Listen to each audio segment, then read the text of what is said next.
Miss Transformers 96 here with another video. I'm going to be talking about a rumored Marvel Legends Spider-Man wave. This is just a rumor for now. I don't quite know where it came from, although I did see several people posting about it on Instagram, so who knows, it might have some truth to it. I've seen rumored Marvel Legends waves be completely accurate in the past, so you never know.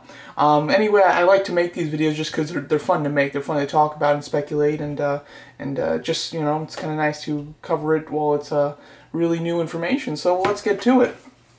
Alright, so the Spider-Man Marvel Legends series is the one that's been going on for the longest, I believe. Even longer than Captain America, I think. Or maybe Captain America came first, I don't remember. But it's been going on since the beginning, since Hasbro took over and repackaged the line and everything like that. And so we're of course, completely used to Spider-Man waves. And here's the newest assortment. So far, there are 7 rumored figures in this assortment. And no word on the Build-A-Figure, though. I'll talk briefly about my thoughts or hopes for the Build-A-Figure, basically. But just going down the list, we have the Symbiote Spider-Man. So it's the black-suited Spider-Man, basically. This is a Spider-Man that I'm surprised it took this long to get. And, you know, this is a rumor, so maybe we won't get it here. But I just, you know, they keep giving us repainted Spider-Mans over and over and over. And one of the, like, kind of most classic repainted Spider-Mans that there is the black-suited one. So I am surprised that it took so long to get. I think that's just a smart one for them to do, just because it's, you know, it fits in line with what they like to do with repainting Spider-Mans, as well as it's a version of Spider-Man that people like. Personally, I wouldn't be too excited about this because the figure would just be a complete repaint, nothing special. So that wouldn't really interest me too much, but I get it for the Build-A-Figure, of course. Then Jackal. Jackal, I think, is a nice figure, or could be a nice figure. He's a character that I kind of put in the group with, like, Jack-O-Lantern. You know, it's kind of like B or C class Spider-Man villains. Yet he is still a Spider-Man villain. I don't have a single Jackal toy, so that's kind of fun to get a Jackal. You know, to get a character that you don't have previous figures of. That would be really cool. I can imagine the head sculpt. They could do some really cool things, and hopefully we'll get a repaint or resculpted hands and feet to go along with them. That would be nice. So that figure could be interesting, although it's a character that's nothing too special, but it's still kind of nice. Then Miss Marvel, Kamala Khan version. This is a character that I didn't know about at all. I had to research her, and so she's a very new character in Marvel. She was created in 2013, I believe, was her first appearance, and she's basically somebody who came to the United States and was very much picked on and everything. She was a big fan of superheroes, particularly Kara Danvers, who's Miss Marvel, and she ends up going to a party being kind of ridiculed, and then as she's going home, she kind of gets hit with some gas from the Inhumans. Black Bolt set it off, apparently, which knocked her out, and in her, like, hallucinations, she kind of wished to be Miss Marvel, and she kind of woke up in a cocoon, and when she broke out of it, she was, like, in a Miss Marvel costume, and she, like, had her powers. So, you know, that's just my brief bio that I read up on her, so I don't know the details, and I'm not 100% sure on her powers, because I read the powers, and it said that she can kind of shapeshift, so I don't know if she can, like, make herself look different, but I've seen a lot of pictures of her with, like, this, where she's got a massive hand, or she's stretching her arm, so I kind of would consider her a Mr. Fantastic mixed with Miss Marvel type of character. This is one that I'm not too interested in. I mean, it's a character that I don't really know. I don't think that she necessarily fits in with Spider-Man. I mean, she might have had interactions with Spider-Man, but from what I saw, that she's mostly just involved with the Avengers, if anything. And the figure-wise, head sculpt would be fine, and then they'd probably just repaint the body. I don't know if they do her, like, within the skirt. If they do give her the skirt, that would be kind of nice, because that would be a new feature. And then if they just do her in normal proportions, I think it's going to be a very boring figure. However, if they do give you some interchangeable parts for, like, big hands and stuff, that could be fun. I could have a lot of fun with a figure if she comes with, like, an extended arm or a really big hand or something like that. That could be really cool, but if they don't represent her power in toy form, then it's going to be a very boring figure. So that could go either way as far as whether it's an entertaining and cool figure or just one that I'm not too interested in personally.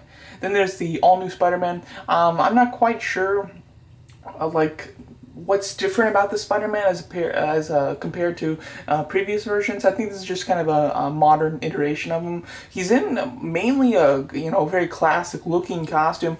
We've got this picture here, which was drawn by J. Scott Campbell, and I love his drawings, and he really can. He reveals a lot of character in this shot here. But of course, the toy can't really translate that well. So I don't know. It could just look very much like a pretty standard looking Spider-Man. The chest logo is the only specific, really difference that I see from that to most of the other Spider-Man costumes. So that could be an extremely boring figure. But we'll have to see. Maybe they will be able to make it different enough that it is interesting. And then Shocker. Shocker is fantastic.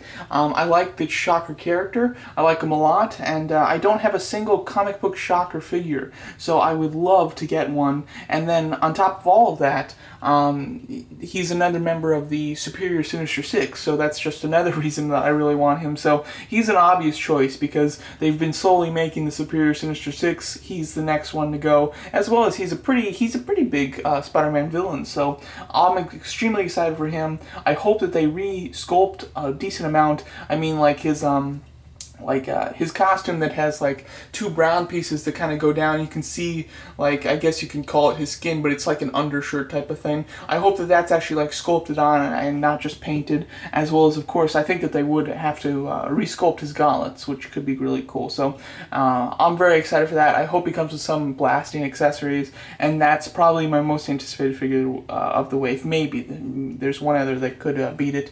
And then there's Spider-Man UK. I didn't really see too much about this guy other than he works with the Captain Britain Corps. The Captain Britain Corps, and he kind of works with them, and he is associated with Captain Britain. So that figure would only be nice to display with Captain Britain. Other than that, not what I'm too looking forward to. I'm a little sick of getting so many repaints of Spider-Man.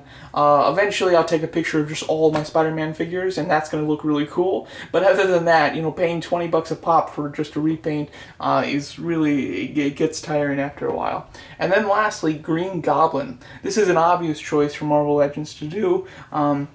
Considering the previous wave with the Space Venom build-figure wave comes with Hobgoblin, they would simply need to repaint that and slap on a new head, and you've got yourself a Green Goblin. So this is an obvious choice, one that 100%, whether this rumored wave is completely fake, I think there's a very good chance that the next real wave of Marvel Legends for Spider-Man will have Green Goblin. So I think this is going to be for sure. I do really hope that they resculpt his glider, because his glider is different from Hobgoblin's, as well as I like some pumpkin bombs, and really I really want a strong expression too. Like just the picture that I have here, I would just love that, huge smile, looking angry with his eyes, but the mouth is obviously happy with a massive smile. And then his little hat thing, I hope that they do give that some movement where it looks like it's flowing. I don't want it just to be draping or just to be kind of lifeless but to one side. So I hope that they can do that really nicely. That could be an excellent figure and just something that's really cool. So overall, there's nothing in this wave that would make me think that, oh well, there's no way Hasbro's going to do that, so this wave is definitely fake. I think all this stuff is plausible. I think it's especially with the Black Suit Spider-Man, the Green Goblin, and Shocker, I think that those are really logical choices to be in a next wave or in a wave relatively soon. And obviously with Captain Britain coming out, it would kind of make sense that they would go for a Spider-Man UK. The only one that's kind of an odd one is the Miss Marvel, who I don't know too much about, and I've read up on her bio, but I don't know her just from like looking at her, and I don't know what her connection is with Spider-Man. But this seems like a very plausible wave. Whether it is true or not, I don't know, but it does seem to be I think something that could actually happen. So we'll have to see. Fingers crossed this is a new wave. I'd like it to be. I mean, Shocker and Green Goblin I'd be extremely excited to get. And then Jackal would be a good figure. The Miss Marvel, assuming that she comes with cool accessories, could be a fun figure. And then the three Spider-Mans, I'm not too excited about, but I expect, just you can't have a Spider-Man wave without Spider-Man repaints. So, I just kind of expect that. As far as the Build-A-Figure, it's not named. However, I would guess that they're going to go with somebody very obscure that's very big, like they did with the last wave with the Space Knight Venom, pretty obscure character, and Been talking for so long, my computer went to sleep. But you know, that's what they did with the last wave, so I expect them to do something similar, because they've kind of gone through any big, like actual size-wise big Spider-Man, you know, characters with the Ultimate Goblin, Rhino. Those are the two that you would think of, and they've already done them, so they have to kind of go with the obscure choices. Although I would personally prefer a character that's not necessarily big, however, you can give him accessories to make him big,